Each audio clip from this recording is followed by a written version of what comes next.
We all met up later that afternoon at Cassie's barn. Inside her barn there were rows of cages in all shapes and sizes, mostly full. Birds are in one area, with mammals separated from them by a partition wall. I guess it makes the birds nervous to be in the same room with foxes and raccoons. Nervous birds hurt themselves, banging around in the cages. When I showed up at the meeting barefoot in my morphing outfit, everyone immediately knew I hadn't exactly taken the bus to get there. Jake and Marco were lolling on bales of hay. Tobias was perched on a crossbeam a few feet over our heads. I felt a stab of pain seeing him that way again. Axe did not come to these meetings usually. He would have had to have assumed his human morph, and he preferred to remain in Andalite form as much as possible. "Hi, Rachel," Marco said, looking amused, and also a little wary. "What have you been up to? Or maybe I should ask, where have you been?" Cassie was busy changing the bandage on a wing of a sad-looking kestrel.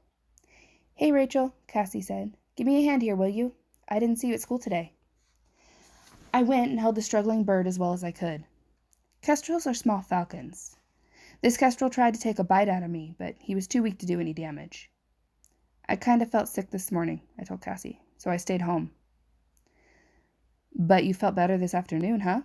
Jake said. "So much better that you decided to morph? How did you get here? Just out of curiosity." Cassie was done, took the kestrel from me. I turned to look Jake in the eye. "I flew. Is that okay with you?" He glanced at Cassie, then Marco. "That bear you morphed yesterday? You went to the gardens and acquired that all on your own, didn't you?" "No," I said. "I met the bear at the mall." "Okay," Jake said. "And today you ditched school and ended up morphing whatever you morphed." "An eagle," Tobias said. "I saw a bald eagle riding the thermals this afternoon. I should have guessed. It was up for far too long, acting like a buzzard. A real eagle would have perched for a while." "Oh, it's nice knowing I have privacy," I said sarcastically. "That was about noon," Tobias said. "If you came here in eagle morph, that would be more than 2 hours. You must have demorphed and then morphed again." Jake looked at me sharply. "You spent the whole afternoon in morph?" "Yes, mother," I said. Jake jumped up and stood right in front of me, his face just inches from mine. "Don't give me your sarcasm, Rachel. You're acting really weird. That's everyone's business, because if you do something stupid, we could all end up paying the price. You go and acquire a grizzly. Without backup, you could have been killed."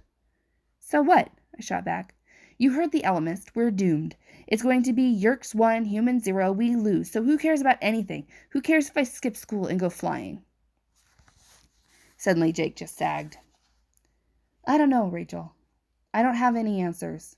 I'm sick of trying to have answers. You decide. I don't want to argue with you. I don't know what your problem is, but you know what? You need to deal with it." I've never seen Jake look so tired. One minute he was being strong, sensible Jake, leader of the Animorphs, and the next minute he looked exhausted. His eyes were red. He was blinking constantly. He looked like he was worn out just from breathing. "My dad wants me to move out of state with him," I said. Everyone just kind of stared at me. They all had blank, tired eyes, not much different than Jake's. "What are you going to do?" Cassie asked. I threw up my hands. How can I even think of something that unimportant? I mean, like we don't have bigger things to worry about? The fate of planet Earth and the human race? "Different things bother different people," Cassie said. "I know how you feel about your dad."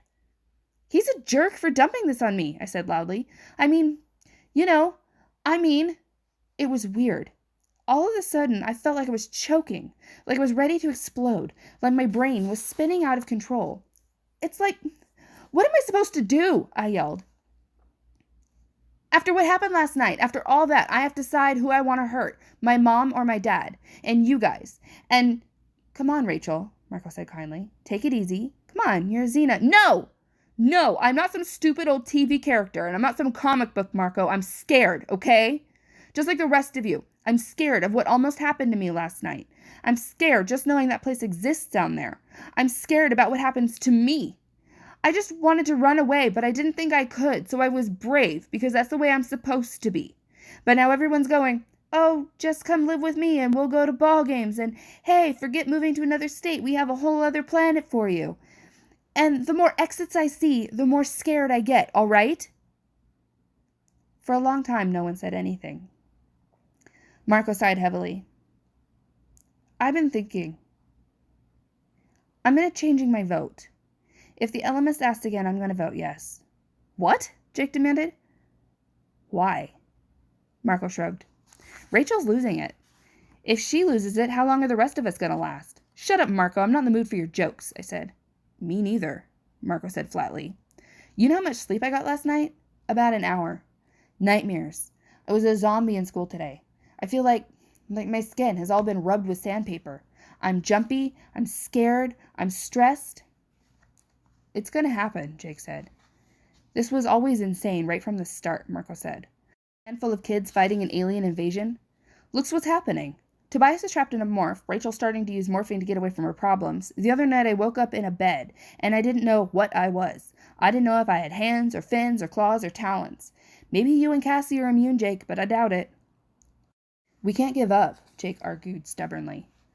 All we ever do is lose, Marco said. We annoy the Yerks. Maybe we blow up a ship, or we have some little success, but the invasion marches on, and all we ever do is barely escape with our lives.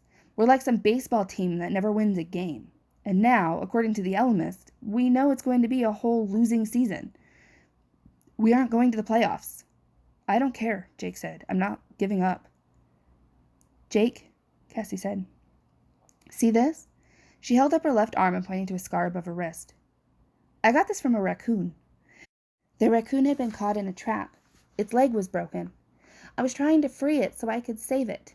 It bit me. We're not raccoons, Jake said. Aren't we? Compared to the Ellimist, Cassie said. Isn't it just possible he's right? That what he's trying to do is save at least a part of the human race? That he's just trying to get us out of the trap and fix our broken bones? Cassie's right, Marco said. If the Ellimist wanted to hurt us, he could just destroy us. You know it as well as I do. Fine, I'm going to let him get my leg out of the trap. But I have some conditions first. There are some people going with me. But if the Ellimist can save those people along with me, then I have to say yes. Marco looked at me. Then Jake and Cassie and Tobias all looked at me. The vote was now 2 against 2. I was the deciding vote. It would mean no more battles.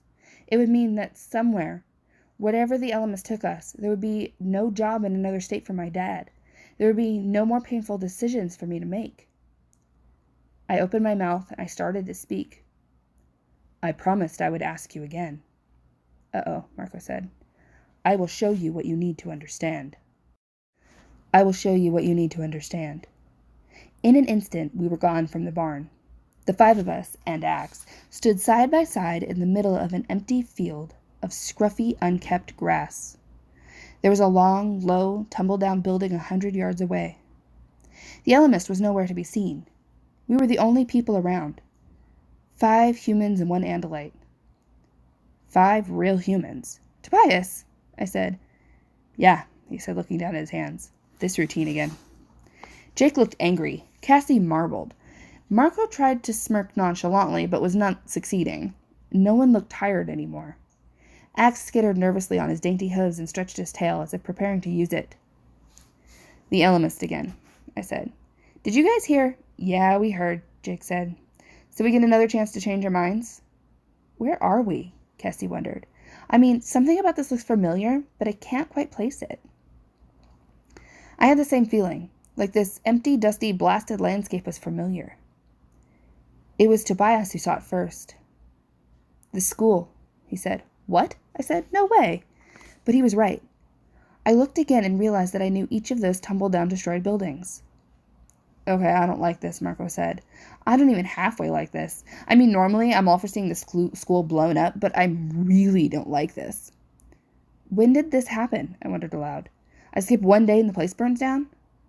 I don't think so, Cassie said in a strange, distracted voice. I don't think this is something that's happened past tense. I think we're talking future tense. Or just tense, Marco muttered. I looked over at Cassie, wondering what she was talking about. She was staring intently up at the sky overhead, then off toward the horizon. The sky, she said. Have you ever seen it that color before? It does seem slightly yellowish, Jake said. And the air, doesn't it smell funny?